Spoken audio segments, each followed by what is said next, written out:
আসসালামু আলাইকুম সবাইকে। আজকে চলে আসলাম মিলসব্রোর দ্বিতীয় পার্টের ভিডিও নিয়ে। দ্বিতীয় দিন থেকে শুরু করে দিলাম। সকাল সকাল উঠে দেখি বৌমা আমাদের জন্য অনেক রকমের নাস্তা করে রাখছে। আমরা যেদিন আসছিলাম নতুন বাসায় নতুন মানুষ দেখে ইজনামণি অনেক কানাকাটি করছে, বাট সকালেও উঠে দেখি যে দূর থেকে সবাইকে দেখতেছে, বাট কানাকাটিটা লিস্ট বন্ধ হয়েছে। পাপা আমাদের তিনজনকে ম্যাচিং করে এই শার্টটা কিনে দিছে, এই কারণে আমরা ট্রিপি পরে নিছি। ওই দিন অ্যাকচুয়ালি আমার আম্মু পাপা অ্যানিভার্সারি ছিল, 30তম অ্যানিভার্সারি। সো যাই হোক, ওই দিন আমরা বের হয়ে গেলাম ব্রিম হিল রকসের দিকে।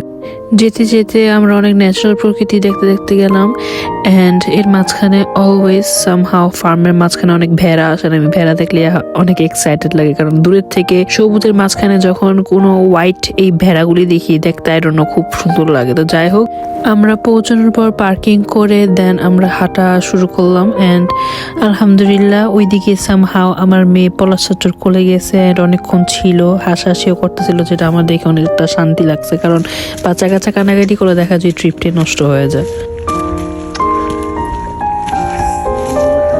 এই জায়গাটার সৌন্দর্যই হচ্ছে এই বড় বড় পাথরগুলাই। এই পাথরগুলি প্রায় 400 মিলিয়ন ইয়ার্স এগো ফর্ম হয়েছে, যখন north America and euro Asia একবার নাকি কন্টিনেন্ট গুলি ধাক্কা খেয়েছে সামহাও। এই ধাক্কার কারণে উপরের পাহাড় থেকে এই বড় বড় স্টোন গুলি পড়ে এখন এইভাবে ফর্ম হয়েছে।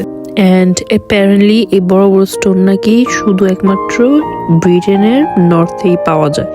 আমরা হাতে হাতে পাহাড়ের অনেক উপরে চলে গেছিলাম, অ্যান্ড উপর থেকে সবচেয়ে সুন্দর মোমেন্ট ছিল যখন আমরা উপর থেকে পুরো ভিউটা দেখতে পারতেছিলাম। ক্যামেরা একটু জাস্টিস করে না, সৌন্দর্য একটু বোঝা যায় না, কিন্তু রিয়েল লাইফে একটা অসাধারণ একটা অনুভূতি ছিল এই মুহূর্তটা, কারণ উপর থেকে পুরাটা এবং ভিউটা দেখা একটা অনেক সুন্দর একটা মোমেন্ট ছিল। আমরা ঘুরতে ঘুরতে ব্রিম হিল পার্কের অন্য একটা অংশ চলে গেলাম, অ্যান্ড এই পার্কটার মধ্যে অনেকগুলি পাথর একসাথে ছিল। এর মধ্যে এই পাথরটা খুবই অদ্ভুত লাগছে আমাদের সবার, কারণ নিচে দেখতে পারতেছেন যে ছোট একটা পাথর কিভাবে এত বড় বড় পাথরগুলোকে ব্যালেন্স করে রাখছে, অ্যান্ড আমার আম্মু যেহেতু পাশে বুঝেই যাচ্ছে যে পাথরটা কত বড়।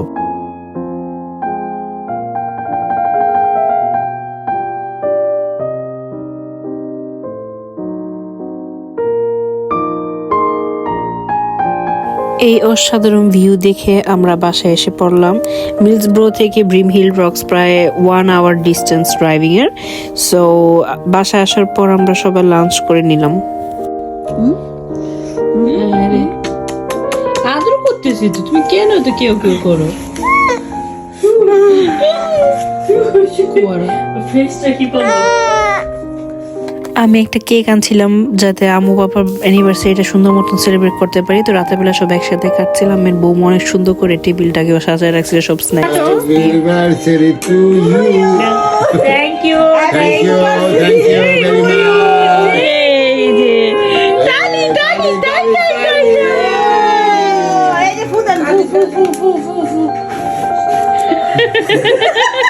Thank you. পারলে আরেকটা জোরে দাও, যেগুলো নিবে ফেলে একবারে। এদিকে একটা আছে, এদিকে একটা আছে, এই তো।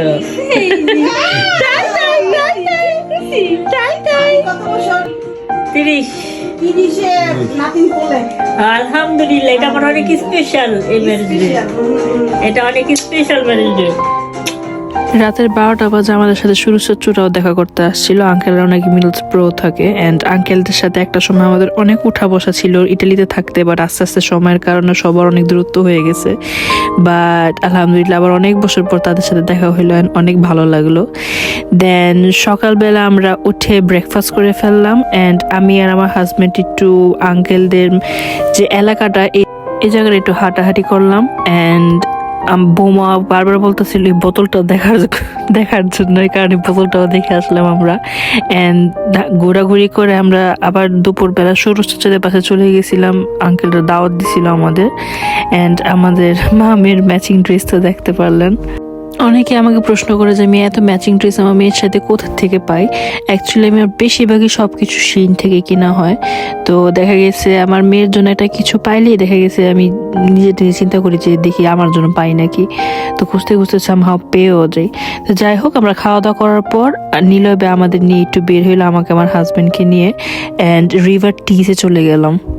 আনফর্চুনেটলি এখানে বেশিক্ষণ থাকতে পারিনি কারণ প্রচুর ঠান্ডা এন্ড বাতাস ছিল, বাট আমরা জাস্ট ব্রিজটাকে একটু ক্রস করে একটু জাস্ট অনুভব করলাম, আশেপাশে রিভারটা দেখলাম এন্ড দেখলাম ওইখানে নাকি একটা কলেজও আছে called Stockton river side college.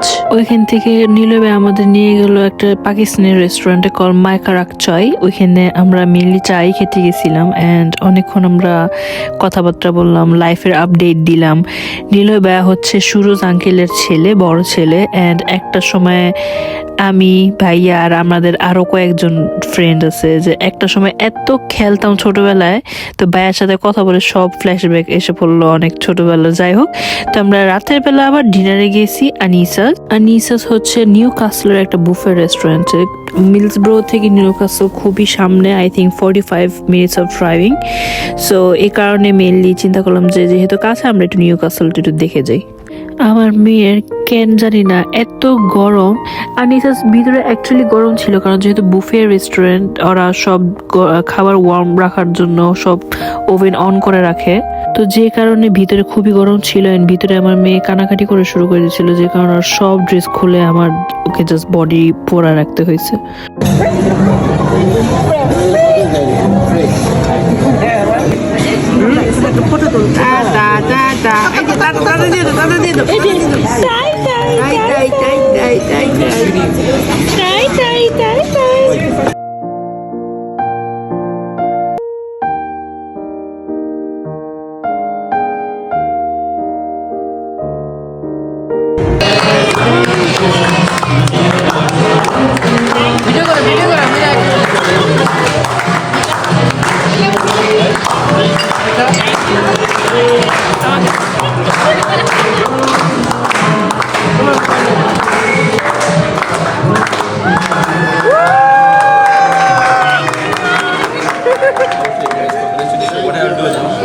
আম্মু বাবাকে লাস্ট একটা সারপ্রাইজ দেওয়ার পর আমরা বের হয়ে গেলাম রেস্টুরেন্ট থেকে এন্ড চলে গেলাম রিভার টাইনের সামনে।